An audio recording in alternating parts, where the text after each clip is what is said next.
एक समय की बात है। एक गुरु और शिष्य जंगल से होते हुए अपने गांव जा रहे होते हैं। अंधेरा काफी हो चुका था। शिष्य ने अपने गुरु से कहा कि गुरु जी, रात काफी हो चुकी है। अगर आप कहे तो आज की रात यही आसपास के किसी गांव में ठहर ले। गुरु जी ने अपना सर हिलाया और वो आसपास के गांव में एक छोटे से घर के पास जाकर रुक गए।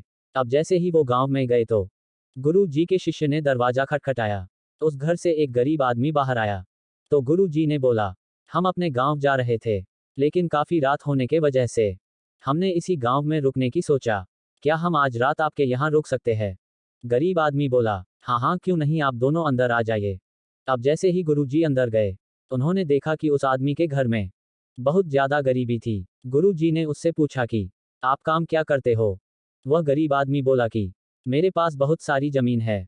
तो गुरु जी ने बोला, अगर तुम्हारे पास बहुत सारी जमीन है तो इस तरह से क्यों रह रहे हो? वह आदमी बोला, ये किसी काम की नहीं है।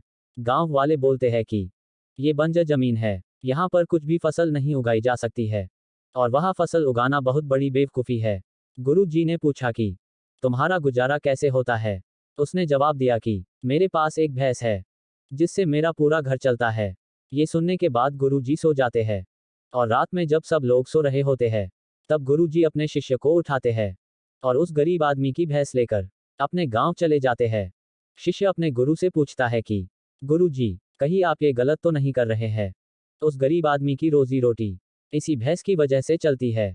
तो गुरु जी अपने शिष्य की तरफ देखते हैं और मुस्कुराते हुए आगे बढ़ जाते हैं। उस बात को तकरीबन 10 साल गुजर जाते हैं, और जो गुरु का शिष्य था वह बहुत बड़ा गुरु बन चुका था। तो एक दिन उन्हें उस गरीब आदमी की याद आती है कि मेरे गुरु जी ने उस गरीब आदमी के साथ अच्छा नहीं किया था। मुझे एक बार चलकर देखना चाहिए कि वह आदमी अब किस परिस्थिति में रह रहा है। वह शिष्य उस गांव की तरफ जाता है, और वहां जैसे ही पहुंचता है तो वह देखता है कि जहां पर उस गरीब आदमी का झोपड़ा था वहां पर एक बड़ा ही आलीशान महल बन चुका था, और उस झोपड़ी के बाहर जो बंजर जमीन थी उस पर फल और फूलों के बगीचे थे। तभी उस घर का मालिक आता है। शिष्य उसे पहचान लेता है और उस आदमी को बोलता है, तुमने मुझे पहचाना? मैं अपने गुरु जी के साथ आया था। हमने एक रात के लिए आपके यहाँ रुके भी थे।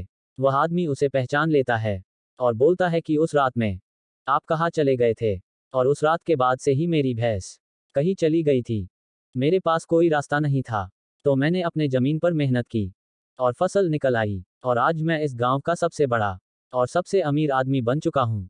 ये सुनने के बाद शिष्य के आंखों में अपने गुरु जी के लिए आंसू आ गए, और उसे वो भैंस ले जाने वाली बात अब समझ आई और वो रोने लगा। इस कहानी से हमें ये सीख मिलती है कि हमारे अंदर ऐसी बहुत सी प्रतिभा छुपी हुई होती है, लेकिन हमें कोई ना कोई चीज़ रोक कर रखती है। वो आपके परिवार वाले भी हो सकते हैं, आपकी जॉब भी हो सकती है, कुछ और भी हो सकता है। देखिए, आपके पास भी तो भैंस की जैसी कोई दूसरी चीज़ तो नहीं है जिसने आपको आगे बढ़ने से रोक कर रखा है। जीवन में कई बार छोटे सहारे बड़ी बड़ी उपलब्धियों में रुकावट बन सकते हैं।